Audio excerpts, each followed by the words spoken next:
Com 31 anos, João Cancelo já viveu mais reviravoltas do que muitos jogadores em toda uma carreira. De lateral moderno e genial, elogiado como um dos melhores do mundo, a nome incômodo em vestiários de gigantes europeus, transferências repentinas, silêncios estranhos, relações quebradas com treinadores que antes confiavam nele cegamente. Mas o que realmente aconteceu nos bastidores? Por que um jogador com talento indiscutível passou a ser visto como problema em clubes como Manchester City, Bayern de Munique e Barcelona? O que levou Cancelo a ser afastado, emprestado e, em certos momentos, praticamente apagado do projeto esportivo? Insiders falam de conflitos de ego, palavras duras ditas longe das câmeras e decisões que mudaram tudo de um dia para o outro. E hoje, longe do auge da estabilidade, João Cancelo deixa escapar verdades que poucos esperavam ouvir. E é exatamente aqui que tudo começa. Chegou o momento de entrar na sua lista. 5 nomes, 5 histórias. Começamos agora com o número 5. Número 5, Pep Guardiola. Quando João Cancelo chegou ao Manchester City, muitos acreditaram que ele havia encontrado o lugar perfeito. Pep Guardiola via nele o lateral ideal para o seu futebol posicional. Técnico, inteligente, capaz de jogar por dentro como um meio-campista. Durante um tempo, essa relação funcionou quase como um casamento perfeito. Cancelo era titular absoluto, decisivo, elogiado publicamente pelo treinador como um dos jogadores mais inteligentes que já treinou. Mas nos bastidores, a história era bem diferente. Com o passar dos meses, fontes internas começaram a relatar um clima tenso nos treinos. Cancelo não aceitava facilmente ser substituído, muito menos ficar no banco em jogos grandes. Testemunhas lembram de sessões de treino em que o português demonstrava frustração visível, gestos bruscos, olhares desafiadores. Pep, conhecido por exigir obediência tática total, começou a perder a paciência. O ponto de ruptura aconteceu quando Guardiola decidiu alterar o sistema e reduzir o protagonismo de Cancelo. Para Pep, ninguém está acima do coletivo. Para Cancelo, aquilo soou como desconfiança. Insiders afirmam que houve uma conversa privada dura, com palavras frias e diretas. Pep teria sido claro. Ou o jogador aceitava o papel imposto, ou não teria espaço. A partir daí, tudo mudou rapidamente. Cancelo foi afastado do grupo principal. Seu nome desapareceu das escalações e pouco depois veio o empréstimo inesperado ao Bayern de Munique. Para o público, a explicação foi decisão esportiva. Nos corredores do clube, falava-se em choque de egos. O impacto em Cancelo foi profundo. Pela primeira vez, ele sentiu que seu talento não era suficiente. A relação com Guardiola, antes baseada em admiração mútua, terminou em silêncio e distância. Nenhuma despedida calorosa, nenhuma mensagem pública. Hoje, olhando para trás o trás, João Cancelo raramente menciona Pep Guardiola. Mas aqueles que conviveram com ambos garantem, essa ruptura deixou marcas. Não foi apenas uma saída de clube, foi a queda de uma parceria que parecia destinada ao sucesso. E acabou se tornando o primeiro grande conflito da sua lista. Número 4. Thomas Tuchel. Quando João Cancelo chegou ao Bayern de Munique por empréstimo, muitos viram aquilo como um recomeço. Um novo país, um novo vestiário, longe da sombra de Pep Guardiola. No início, Thomas Tuchel parecia disposto a confiar nele. Cancelo entrou bem, mostrou qualidade técnica acima da média, participou da construção ofensiva e rapidamente conquistou parte da torcida. Mas, mais uma vez, a paz durou pouco. Nos bastidores, relatos apontam que Tuchel enxergava Cancelo como um jogador talentoso, porém difícil de encaixar no seu sistema rígido. O treinador alemão exigia disciplina tática absoluta, especialmente dos laterais. Cancelo, fiel ao seu estilo, arriscava, subia demais, tomava decisões próprias. Para o público, era ousadia. Para Tuchel, era indisciplina. Insiders do clube lembram de reuniões tensas após partidas importantes da Bundesliga e da Champions League. Tuchel analisava vídeos, apontava erros posicionais, cobrava mais compromisso defensivo. Cancelo ouvia, mas não concordava. Testemunhas afirmam que o português respondia com argumentos técnicos, defendendo sua leitura de jogo. O clima ficava pesado. O momento mais delicado aconteceu quando Tuchel passou a deixá-lo no banco em jogos decisivos. Para Cancelo, aquilo foi um golpe direto no ego. Ele acreditava ser um dos jogadores mais talentosos do elenco e não aceitava o papel secundário. Fontes internas revelam que houve uma conversa privada extremamente fria, sem gritos, mas carregada de tensão. Tuchel teria sido direto. O sistema vinha antes do nome. A partir dali, a relação esfriou completamente. Cancelo perdeu espaço, deixou de ser prioridade e passou a ser visto apenas como solução temporária. O Bayern decidiu não exercer a opção de compra. Para o clube, era uma escolha estratégica. Para Cancelo, soou como rejeição. O impacto psicológico foi evidente. Mais uma vez, ele sentiu que não era totalmente compreendido. 2 treinadores de elite, 2 projetos diferentes. O mesmo desfecho, distanciamento, silêncio e saída. Hoje, quando se fala de Thomas Tuchel, João Cancelo evita polêmicas públicas. Mas nos bastidores, a história é clara. Esse foi mais um capítulo em que talento e controle entraram em choque.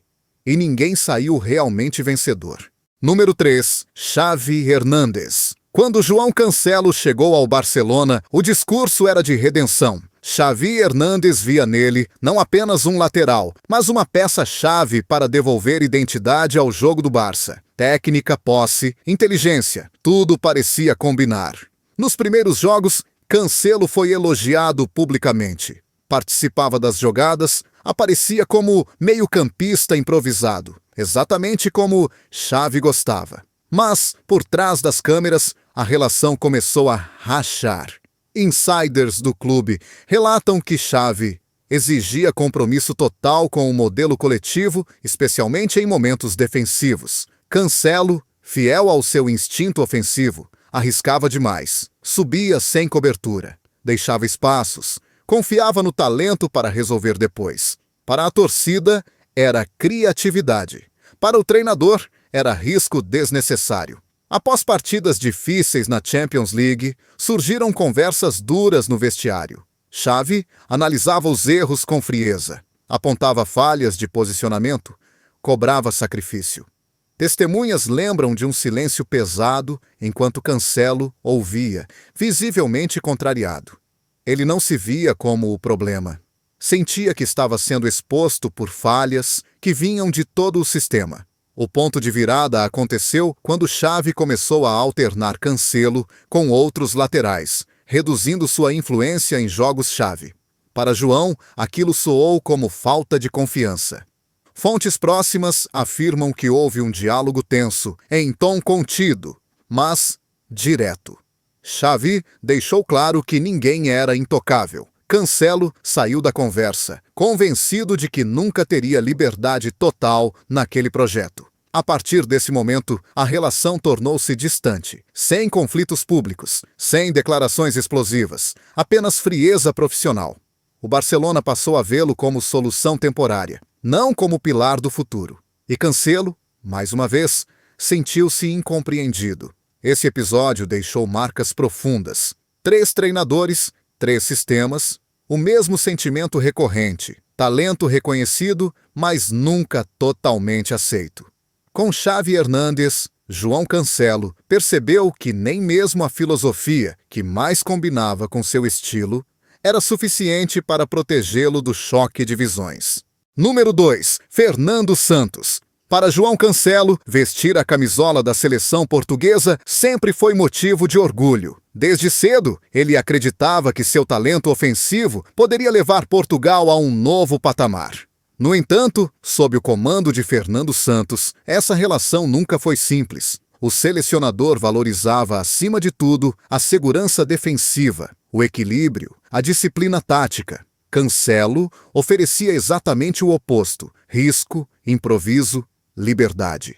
Nos bastidores da seleção, insiders relatam um desconforto antigo. Fernando Santos via Cancelo como um jogador tecnicamente extraordinário, mas pouco confiável defensivamente em jogos de alta pressão. Em torneios importantes, o treinador preferia laterais mais conservadores. Para Cancelo, isso era difícil de aceitar. Ele sentia que seu futebol estava sendo limitado por medo. Testemunhas lembram de concentrações marcadas por silêncios estranhos. Após partidas em que Portugal sofria defensivamente, Cancelo era frequentemente um dos primeiros nomes citados nas análises internas. Fernando Santos apontava posicionamento, faltas de cobertura, decisões individuais. Cancelo ouvia, mas por dentro acumulava frustração. Ele acreditava que estava pagando por um estilo que sempre fez parte da sua identidade. O momento mais sensível veio quando, em competições decisivas, Cancelo perdeu espaço ou foi utilizado de forma mais contida. Para o público, eram escolhas estratégicas. Para o jogador, era falta de confiança. Fontes próximas afirmam que houve uma conversa privada dura, sem emoção, quase burocrática. Fernando Santos foi claro. Na seleção, o sistema vinha antes do brilho individual.